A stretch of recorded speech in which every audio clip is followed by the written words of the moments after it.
एक बात सुने हैं जी।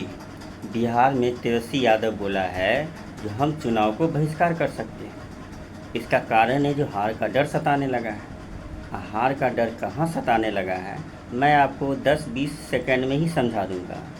पिछले जो चुनाव हुआ था उसमें लगभग 153 सीट ऐसे थे जिनमें 20,000 वोटों की अंतर से जीत हार हुई थी, और इस बार 56 लाख वोट कटने की वजह से प्रति सीट पर 23,000 वोट का डिफरेंस हो जाएगा।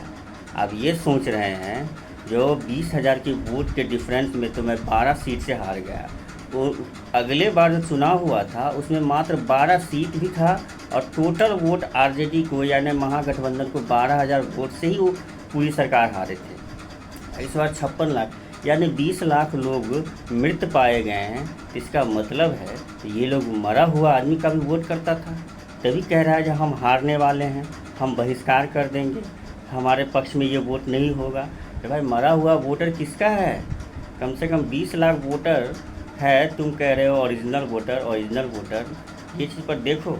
पक्ष एक तरीके से इस पर भी आपस में बातचीत कर सकता है कि चुनाव का आप लोग बाइकआउट कर दें कि भाई अपना खुद से लड़ो और जो करो। नहीं हो सकता है, इस बात पे भी चर्चा हो सकती है। जब आप बेईमानी से सब कुछ आप तैयार कर रखे कि उसको इतना सीट देना, उसको इतना सीट देना है, तो चुनाव मत करो।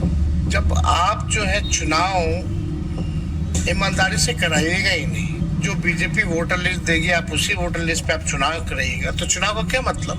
जब खोल के ही नंगापन आ गया इन लोगों में, बेईमानी कर रहे हैं, तो एक्सटेंशन देते। चुनाव क्यों करा रहे हो भाई? एक तरफ लोकतंत्र को खत्म करने की उनकी लड़ाई, हमारी